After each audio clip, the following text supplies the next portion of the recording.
Pourquoi les esprits lucides dérangent toujours les autres? Tu déranges, pas parce que tu fais du bruit, mais justement parce que tu n'en fais pas assez. Il y a quelque chose chez toi que les autres ne savent pas nommer. Quelque chose de calme, mais tranchant. Quelque chose qui ne cherche pas à convaincre, mais qui voit. Et ce simple fait suffit. Tu n'as pas besoin de parler fort pour troubler une pièce. Il suffit que tu comprennes et que tu refuses, intérieurement, de jouer. C'est là que tout commence.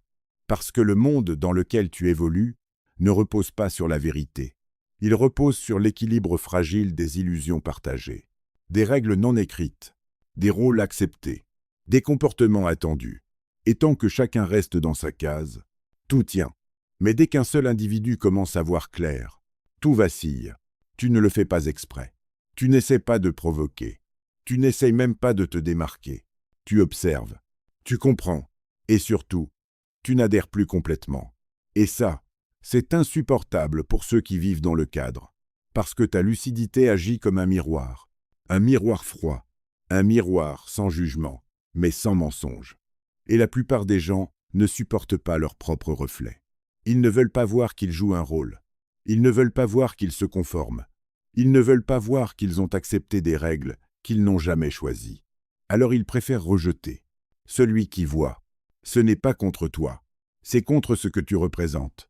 Une anomalie, un individu qui n'a pas totalement été absorbé. Tu remarques les incohérences. Tu vois les jeux de pouvoir derrière les sourires. Tu sens les intentions derrière les mots. Et surtout, tu ne fais pas semblant d'y croire. Pas totalement. Et c'est là que le problème commence. Parce que le système social n'est pas conçu pour la lucidité. Il est conçu pour la fluidité. Pour que tout circule sans friction. Pour que chacun joue son rôle sans trop réfléchir. Pour que les interactions restent simples, prévisibles, contrôlables. Mais toi, tu introduis une variable instable. Tu réfléchis trop. Tu observes trop. Tu remets en question ce que les autres acceptent sans y penser. Et ça ralentit le jeu. Tu deviens celui qui pose des questions silencieuses. Celui qui ne réagit pas comme prévu. Celui dont on ne peut pas anticiper les réponses. Et dans un monde où tout repose sur la prévisibilité, c'est une menace. Alors on te catégorise. On dit que tu es compliqué. On dit que tu es distant. On dit que tu es étrange. Mais ce ne sont que des mots pour masquer une réalité plus simple. Tu ne participes pas au mensonge collectif. Et ça dérange. Parce que la plupart des gens ne sont pas malveillants. Ils sont simplement adaptés. Adaptés à un système où la validation sociale est une monnaie. Où l'acceptation dépend de la conformité. Où la sécurité passe avant la vérité. Ils ont appris très tôt à s'ajuster. À dire ce qu'il faut dire. À faire ce qu'il faut faire. À devenir ce qu'il faut être. Pas par faiblesse, mais par nécessité. Parce qu'enfant, tu comprends vite que l'amour est conditionnel. Qu'il faut plaire pour être accepté. Qu'il faut se conformer pour être en sécurité. Alors tu t'adaptes. Tu ajustes ton comportement. Tu filtres tes pensées. Tu apprends à ne pas déranger. Et la majorité ne sort jamais de ce modèle. Ils grandissent, mais ils continuent de fonctionner avec les mêmes règles invisibles. Ils cherchent l'approbation. Ils évitent le conflit. Ils se fondent dans le groupe. Et ça fonctionne. Parce que le système récompense ceux qui ne perturbent pas. Mais toi, quelque chose a bloqué. Ou plutôt, quelque chose ne s'est jamais complètement verrouillé. Tu as vu trop tôt. Ou trop profondément. Tu as compris que certaines choses ne tenaient pas. Que certains comportements étaient vides. Que certaines dynamiques étaient fausses. Et une fois que tu vois, tu ne peux plus ne pas voir. C'est irréversible. Alors tu continues à vivre, à travailler, à interagir, mais avec une distance. Pas une distance froide, une distance lucide. Tu observes les échanges comme un jeu dont tu connais les règles, sans avoir envie de tricher. Et c'est précisément ce qui dérange. Parce que tu joues, mais tu n'es pas investi. Tu participes, mais tu n'es pas dépendant. Tu es présent, mais pas capturé. Et ça crée une tension invisible. Les autres le sentent, même s'ils ne peuvent pas l'expliquer. Ils sentent que tu n'as pas besoin d'eux de la même manière. Et dans un système basé sur l'échange de validation, c'est perturbant. Parce que la validation, c'est du pouvoir.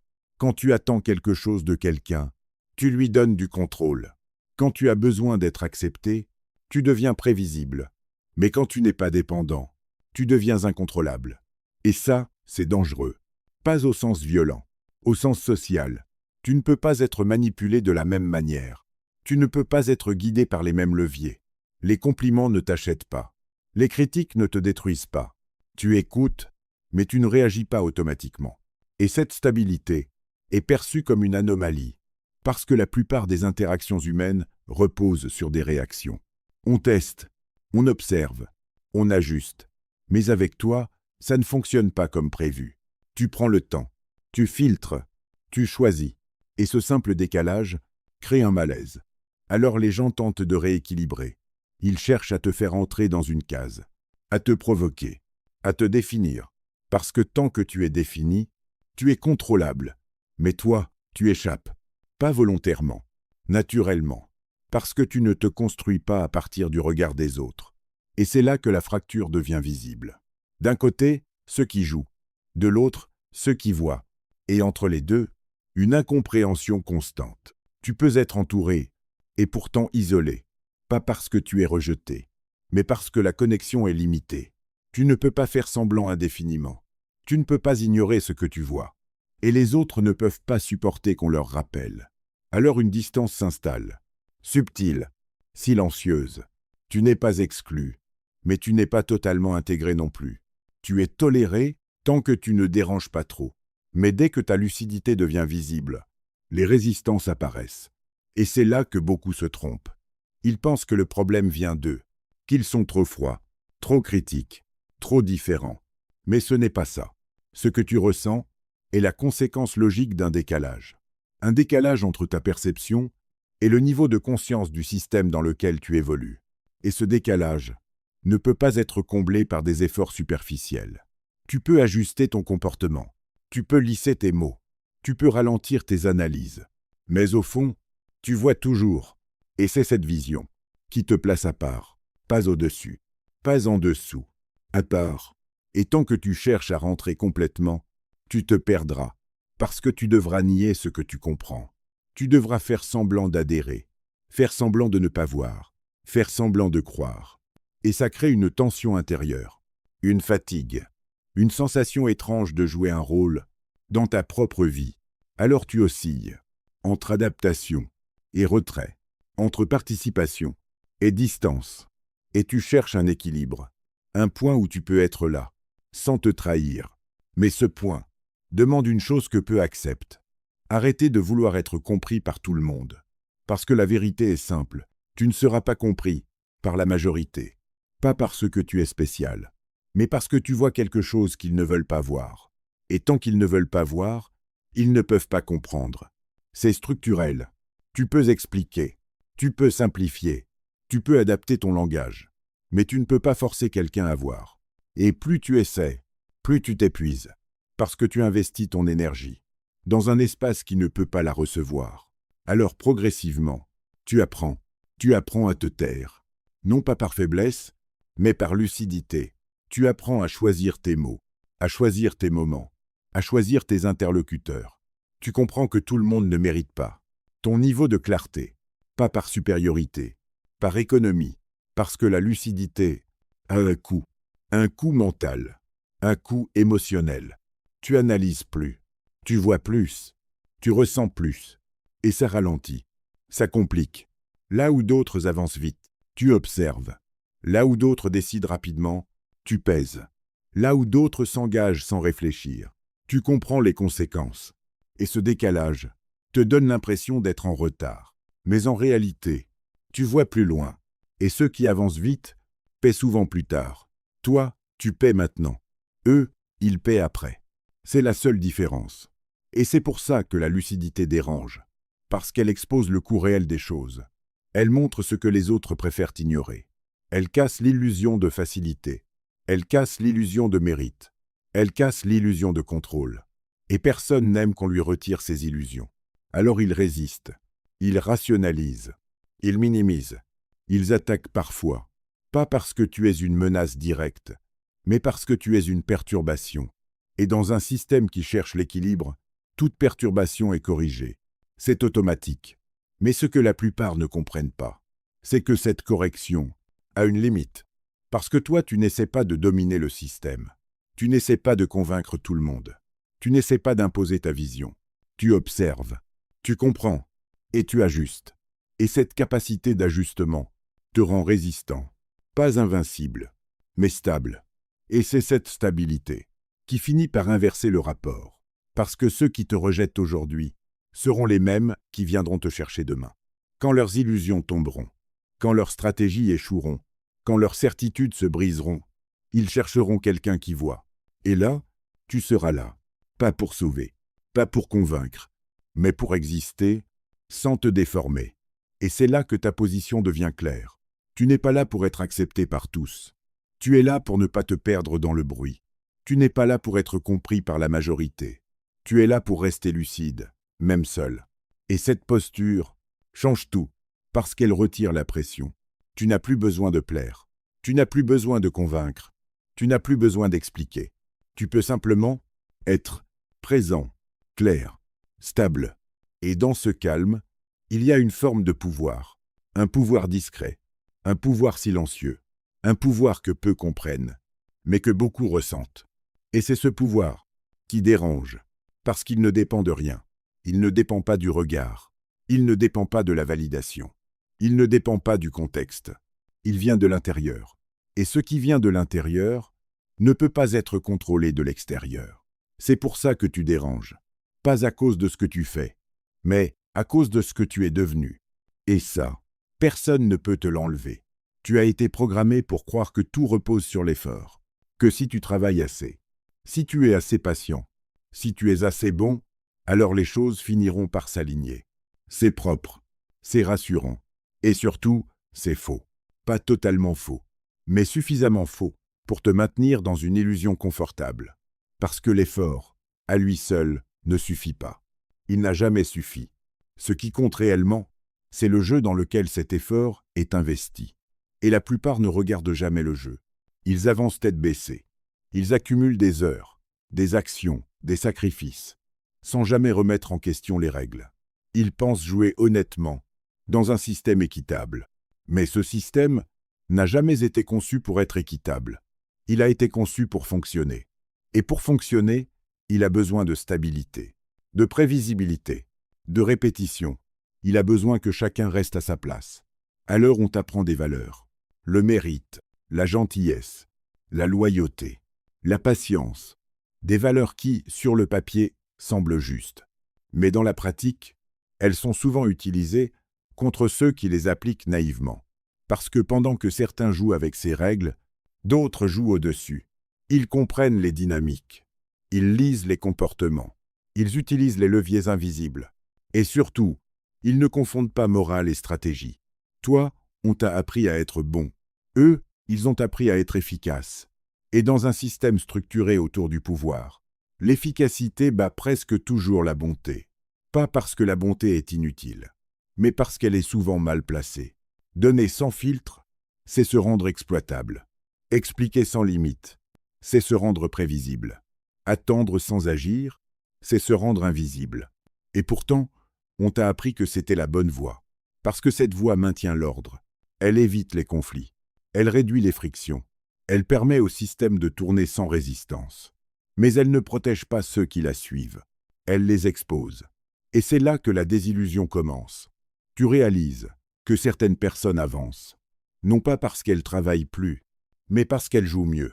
Elles savent quand parler, quand se taire, quand donner et quand retirer. Elles comprennent que la perception compte plus que la réalité, que ce que les gens voient a plus d'impact que ce qui est vrai. Et pendant que tu t'efforces d'être authentique, elles s'efforcent d'être perçues comme telles. Ce n'est pas la même chose. Et cette différence change tout, parce que le monde social n'est pas un espace de vérité. C'est un espace d'interprétation. Chacun voit ce qu'il veut voir. Chacun croit ce qu'il est prêt à croire. Et celui qui contrôle la perception contrôle souvent le résultat. C'est pour ça que la gentillesse brute échoue souvent. Parce qu'elle est silencieuse, invisible, difficile à mesurer. Alors que la mise en scène, elle, est claire, visible, impactante. Et le système récompense ce qu'il peut voir. Pas ce qui est caché, pas ce qui est profond, pas ce qui est sincère. Ce qu'il peut voir. Tu commences alors à comprendre pourquoi certaines personnes obtiennent plus En faisant moins? Pourquoi certaines avancent? En parlant plus qu'elles n'agissent? Pourquoi certaines dominent, sans être les plus compétentes? Ce n'est pas un bug, c'est une conséquence. Une conséquence d'un système où la perception, la position et le timing pèsent plus que l'effort brut. Et cette vérité dérange, parce qu'elle casse l'idée que tout est juste, que tout est mérité, que tout est équilibré. Elle montre que le jeu est biaisé, pas complètement truqué, mais orienté. Et toi, pendant longtemps, tu as joué comme si tout était neutre. Tu as investi ton énergie sans regarder les règles. Tu as donné, sans analyser le retour. Tu as attendu, en pensant que le temps suffirait. Mais le temps, à lui seul, ne corrige rien. Il amplifie. Si tu es dans un mauvais jeu, il te fatigue plus vite. Si tu es dans une mauvaise dynamique, il t'enfonce plus profondément. Et c'est pour ça que certains restent bloqués pendant des années. Pas parce qu'ils ne font rien, mais parce qu'ils font, dans le mauvais cadre. Et ce cadre, personne ne leur apprend à le voir. Parce que s'ils le voyaient, ils poseraient des questions. Ils remettraient en cause. Ils sortiraient du rôle. Et le système n'a pas intérêt à ça. Il a intérêt à ce que tu continues à croire. Que tout dépend de toi. Que si tu échoues, c'est que tu n'as pas assez essayé. C'est plus simple. Ça évite de regarder plus loin. Mais toi, tu as commencé à voir. Tu vois que certaines règles ne sont pas universelles. Qu'elles s'appliquent différemment selon le contexte, selon la position, selon les personnes. Tu vois que la loyauté n'est pas toujours récompensée, que la patience peut devenir une prison, que l'honnêteté peut te désavantager face à quelqu'un qui joue autrement. Et cette prise de conscience crée une fracture, parce que tu ne peux plus revenir en arrière. Tu ne peux plus croire aveuglément. Tu ne peux plus agir sans analyser. Et en même temps, tu ne veux pas devenir comme ceux qui manipulent. Alors tu te retrouves entre deux mondes, celui de la naïveté et celui du calcul. Et c'est une position inconfortable, parce que tu vois les deux, mais tu n'appartiens pleinement à aucun. Tu comprends le jeu, mais tu refuses de tricher. Tu vois les stratégies, mais tu refuses de perdre ton intégrité. Et cette tension te fatigue, parce que tu dois constamment ajuster. Tu dois doser, mesurer, choisir. Tu ne peux plus simplement agir spontanément. Tu dois réfléchir à l'impact, à la perception, aux conséquences invisibles. Et ça demande de l'énergie, beaucoup plus que de suivre le courant. Mais c'est le prix de la lucidité. Voir clair ne rend pas la vie plus simple. Ça la rend plus précise. Et cette précision t'oblige à être stratégique. Pas froid, pas calculateur, mais conscient. Conscient que tout ne mérite pas ton effort, que tout ne mérite pas ton temps, que tout ne mérite pas ton investissement. Conscient que certaines batailles ne doivent même pas être engagées, parce qu'elles sont perdues d'avance. Non pas à cause de toi, mais à cause du terrain. Et c'est là que beaucoup se piègent. Ils s'acharnent dans des environnements qui ne leur correspondent pas. Ils insistent dans des relations déséquilibrées. Ils continuent à donner, là où rien ne revient. Et ils s'épuisent. Pas parce qu'ils sont faibles, mais parce qu'ils sont mal positionnés. Tu peux être compétent et échouer. Tu peux être sincère et être ignoré. Tu peux être constant et ne jamais être reconnu. Parce que le jeu dans lequel tu évolues ne valorise pas ces choses. Et tant que tu refuses de voir ça, tu continues à te battre contre un mur. Mais dès que tu le vois, tu changes de posture. Tu arrêtes de croire que tout dépend de l'effort. Tu commences à regarder le cadre. Tu observes les dynamiques, les rapports de force, les intérêts invisibles. Et tu ajustes. Pas pour manipuler, mais pour ne plus être manipulé. Pas pour dominer, mais pour ne plus subir. Tu comprends que la vérité brute n'est pas toujours utile, que tout ne doit pas être dit, que tout ne doit pas être partagé. Tu apprends à filtrer, à garder pour toi ce qui n'a pas besoin d'être exposé, parce que la transparence totale est une faiblesse dans un monde partiellement opaque. Et ce filtrage devient une protection, une frontière invisible. Tu continues à être toi, mais tu choisis ce que tu montres. Tu continues à comprendre, mais tu choisis quand tu parles. Et cette maîtrise te redonne du contrôle. Pas un contrôle absolu, mais un contrôle suffisant pour ne plus être emporté. Tu ne subis plus les règles sans les voir. Tu ne joues plus sans comprendre. Et même si le jeu reste biaisé, tu n'es plus aveugle. Et c'est déjà une différence énorme, parce que la majorité ne voit jamais. Elle continue à croire, à espérer, à attendre. Toi, tu as dépassé ça. Et même si c'est inconfortable, c'est aussi une forme de liberté. Une liberté silencieuse. La liberté de ne plus être naïf. La liberté de ne plus attendre des résultats irréalistes. La liberté de choisir où tu investis et où tu te retires. Et cette liberté a un prix, le regard des autres. Parce que dès que tu arrêtes de jouer comme eux, tu deviens suspect. Dès que tu refuses certaines règles, tu deviens dérangeant. Dès que tu ne réagis plus comme prévu, tu deviens difficile à lire. Et ce manque de lisibilité inquiète. Alors on te teste, on te provoque, on essaie de te faire rentrer dans une case. Mais toi, tu sais que le jeu est plus complexe que ce qu'on t'a montré. Tu sais que tout ne se joue pas au niveau visible. Tu sais que certaines règles ne sont jamais dites, mais toujours appliquées. Et une fois que tu sais, tu ne peux plus faire semblant. Tu avances autrement. Plus lentement peut être, mais plus précisément, moins naïvement, mais plus consciemment. Et même si ça dérange, c'est le seul moyen de rester intact. Rien de ce que tu ressens n'est arrivé par hasard. Ce que tu vois aujourd'hui, ce décalage, cette lucidité, cette distance, tout a été construit, pas consciemment, mais profondément. Depuis le début, tu n'es pas né avec des filtres, tu n'es pas né avec des peurs sociales, tu n'es pas né avec ce besoin d'être validé. Tu les as appris, très tôt, avant même de comprendre ce que tu faisais. Tu as observé les réactions, les récompenses, les sanctions, un sourire quand tu faisais bien, un silence quand tu dérangeais, une tension quand tu sortais du cadre. Et sans t'en rendre compte, tu as ajusté. Tu as compris que certaines versions de toi étaient acceptées et que d'autres devaient être cachées. Alors tu as commencé à filtrer, à modifier ton comportement, à adapter tes mots, à anticiper les réactions. Pas pour manipuler, pour survivre. Parce qu'enfant, tu n'as pas le luxe d'être rejeté. Tu dépends. Alors tu apprends vite. Tu apprends à plaire, à éviter le conflit, à te conformer. Et ce conditionnement ne disparaît pas avec l'âge. Il s'ancre, il devient automatique, il devient invisible. Tu continues à chercher l'approbation, même quand tu penses être indépendant. Tu continues à éviter certaines vérités, même quand tu te dis lucide. Tu continues à ajuster ton comportement, même quand personne ne te le demande.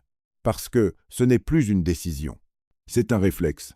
Et ce réflexe structure la majorité des interactions humaines. Les gens ne disent pas ce qu'ils pensent. Ils disent ce qui passe. Ils ne font pas ce qu'ils veulent. Ils font ce qui est acceptable. Ils ne choisissent pas librement. Ils sélectionnent parmi les options tolérées. Et tout ça se fait sans bruit, sans réflexion consciente. C'est intégré, c'est fluide, c'est normalisé. Mais toi, tu vois ce mécanisme. Tu vois les micro-ajustements, les hésitations, les non-dits. Tu vois quand quelqu'un se retient, quand quelqu'un joue un rôle, quand quelqu'un cache une intention. Et cette lecture constante te fatigue, parce que tu ne peux pas l'arrêter. Ton esprit analyse, compare, interprète, en continu, là où d'autres vivent l'instant. Tu décodes, là où d'autres réagissent, tu observes. Et cette différence crée un ralentissement. Pas un ralentissement physique, un ralentissement mental. Tu ne peux pas aller aussi vite que ceux qui ne voient pas, parce que chaque situation est plus dense pour toi.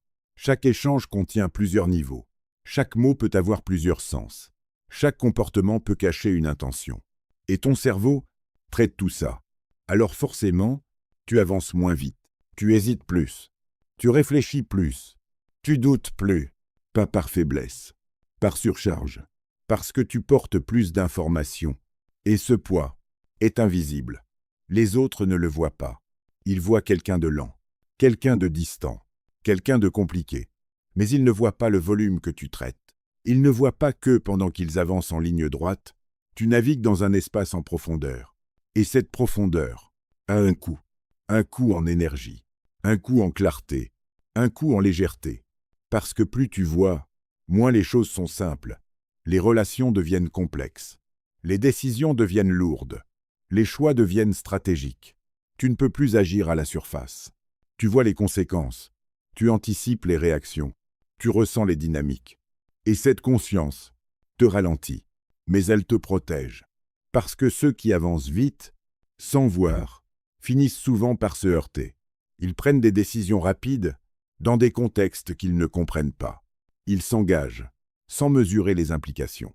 Ils font confiance sans analyser les intentions. Et tôt ou tard, ils paient. Toi, tu paies autrement. Tu paies en amont. Tu dépenses ton énergie à comprendre, à filtrer, à ajuster. Et ce coût anticipé t'évite des chocs plus tard. Mais il te donne l'impression d'être en décalage. Comme si le monde avançait sans toi. Comme si les autres progressaient plus vite. Alors que toi, tu stagnes.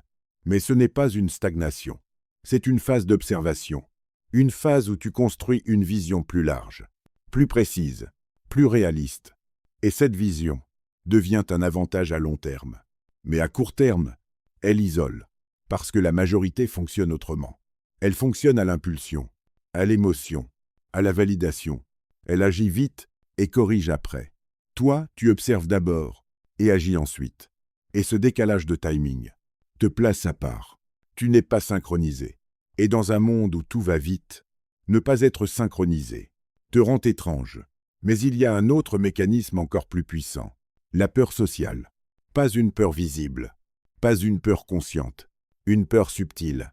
La peur de déranger, la peur d'être mal perçu, la peur de sortir du cadre.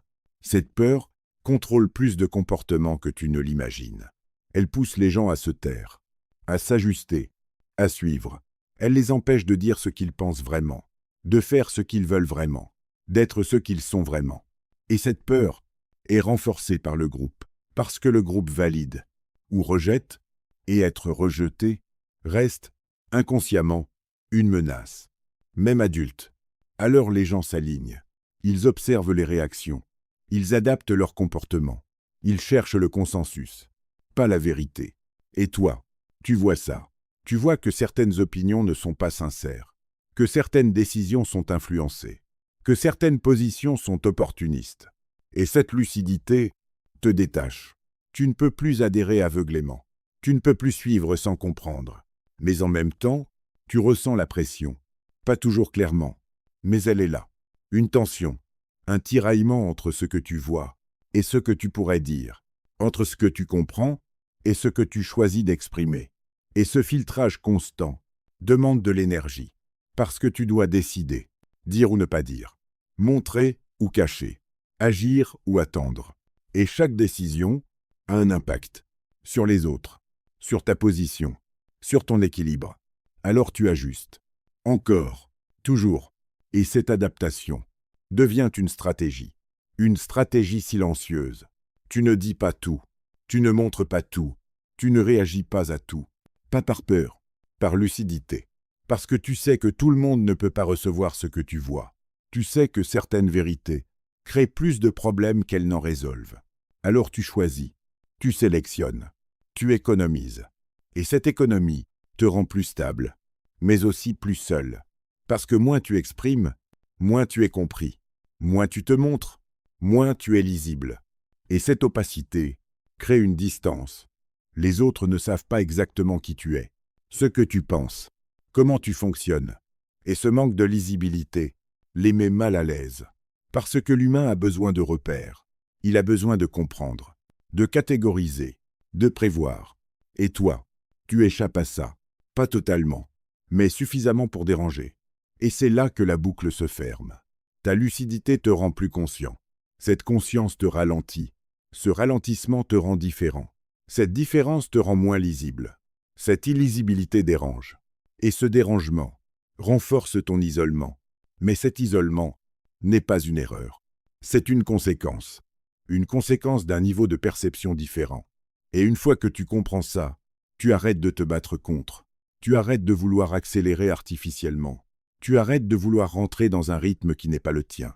Tu acceptes que ta manière de voir implique une autre manière d'avancer. Plus lente parfois, mais plus solide.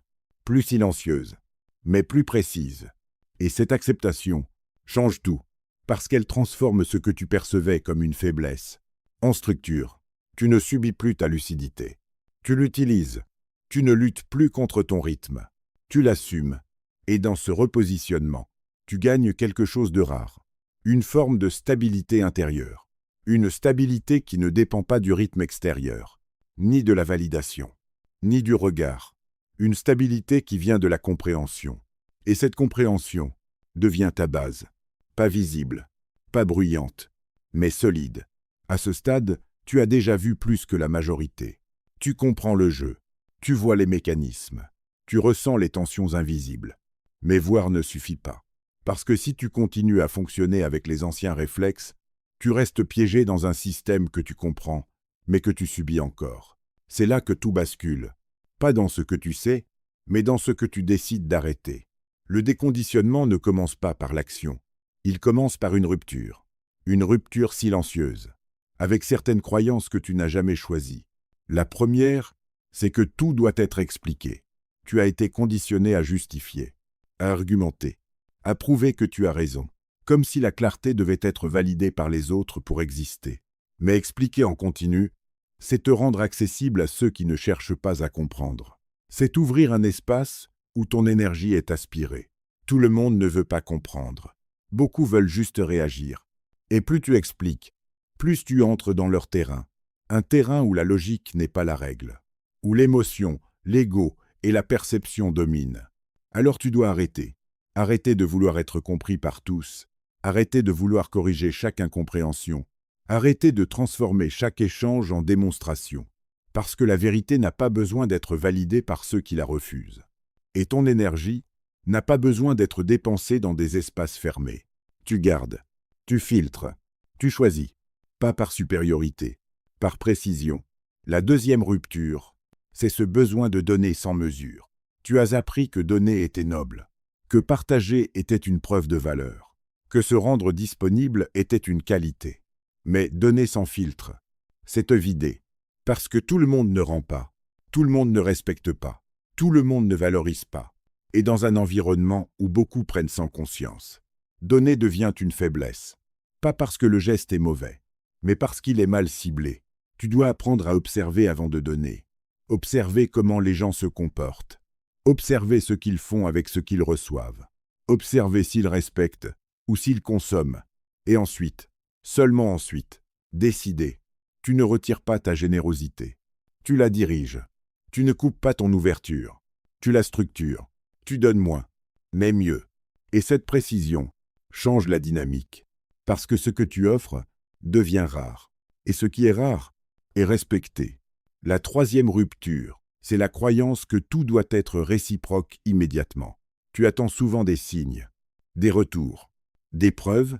Tu veux savoir si tu es respecté, si tu es apprécié, si tu es considéré. Mais cette attente te rend dépendant, parce que tu ajustes ton comportement en fonction de ce que tu reçois. Et tu perds ton centre. Tu dois sortir de ça. Tu dois agir selon ta propre structure, pas selon les réactions des autres. Tu fais ce qui est juste pour toi. Tu poses tes limites. Tu avances.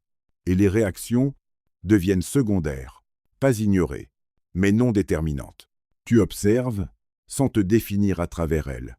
Et cette indépendance te stabilise, parce que tu ne montes plus et ne descends plus au rythme des autres. Tu restes constant. La quatrième rupture est plus subtile.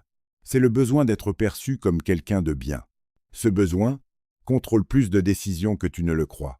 Il te pousse à accepter ce que tu devrais refuser, à tolérer ce qui te dérange, à rester dans des situations qui te déséquilibrent. Tout ça pour maintenir une image. Mais cette image n'est pas une protection. C'est une cage. Parce que plus tu cherches à être perçu comme bien, plus tu deviens prévisible. Et plus tu es prévisible, plus tu es manipulable. Tu dois accepter quelque chose de simple. Tout le monde ne te verra pas comme quelqu'un de bien. Et ce n'est pas un problème, parce que l'image que les autres ont de toi ne dépend pas uniquement de toi. Elle dépend de leurs filtres, de leurs intérêts, de leur perception. Tu ne contrôles pas ça. Alors tu arrêtes d'essayer. Tu te concentres sur une chose, ta cohérence.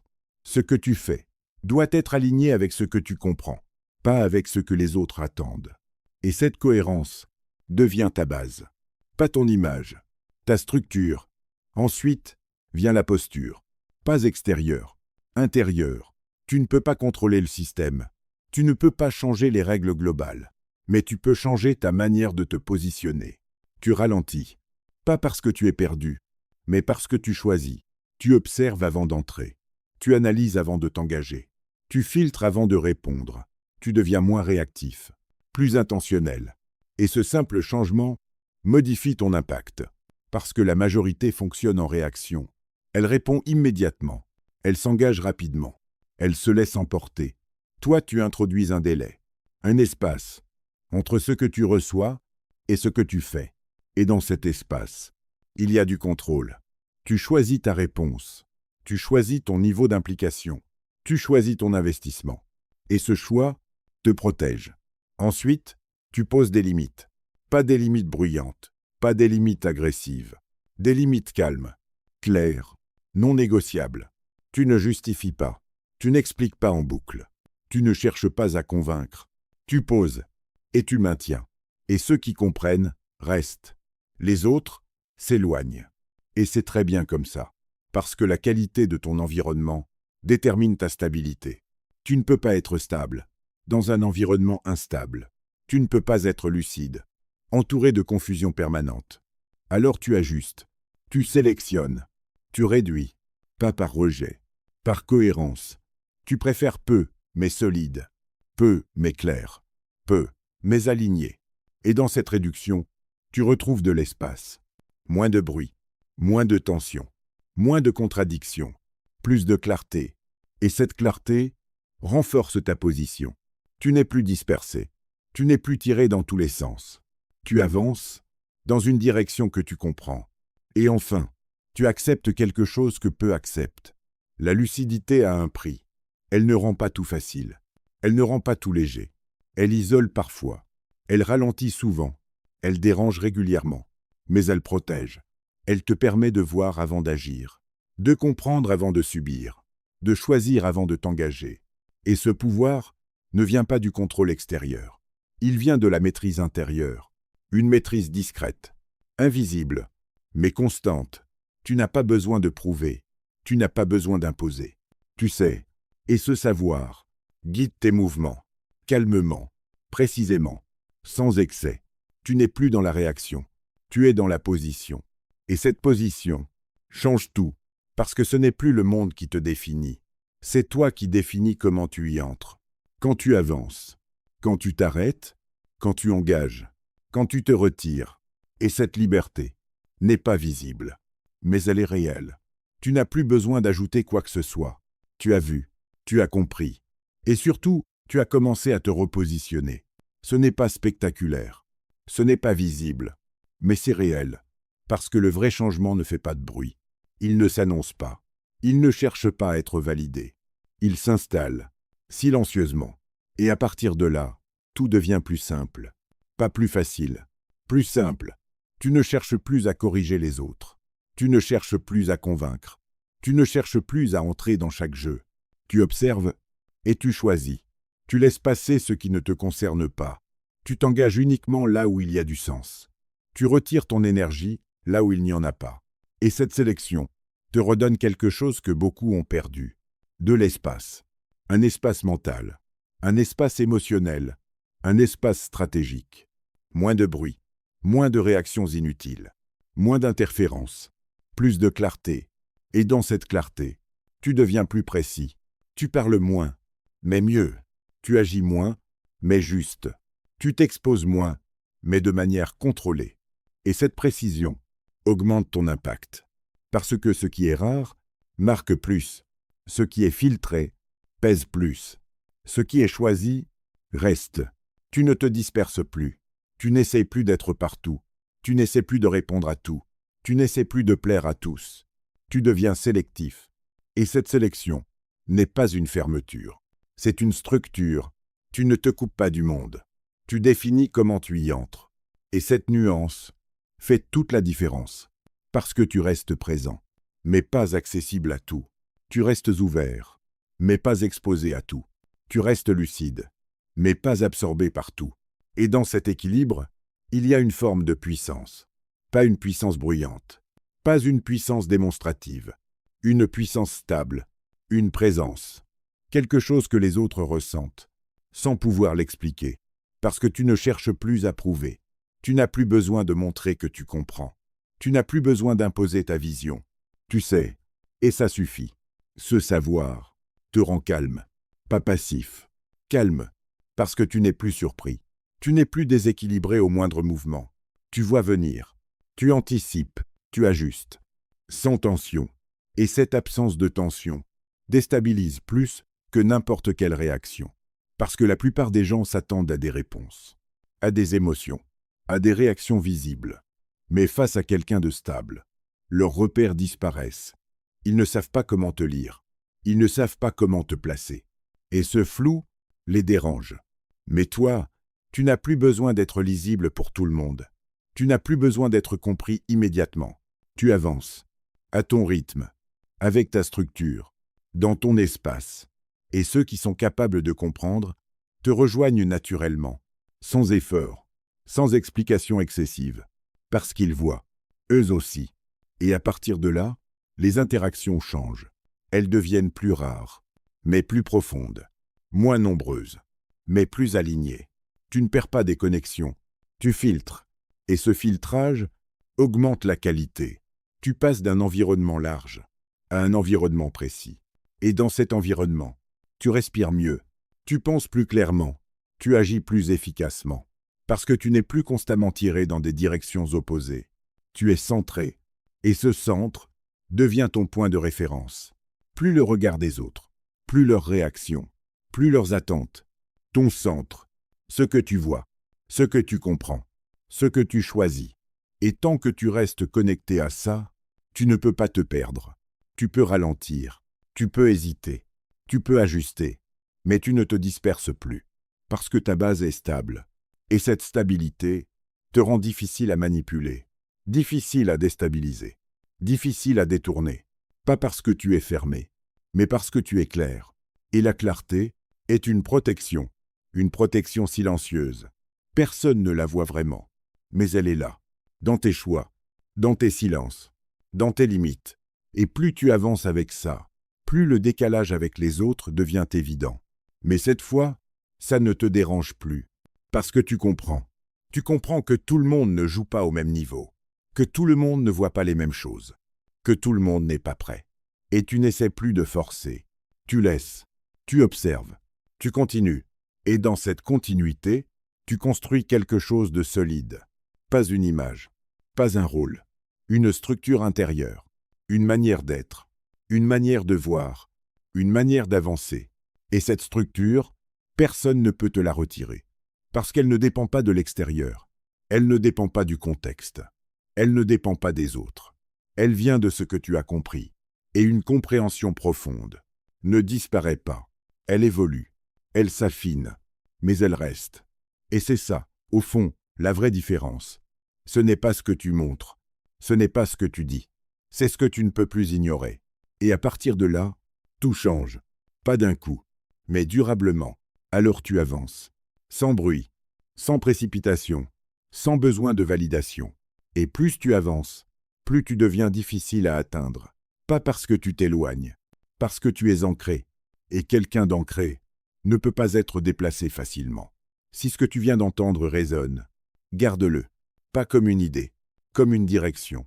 Et si tu veux continuer à explorer ce type de lucidité, tu sais déjà quoi faire. Pas besoin d'insister.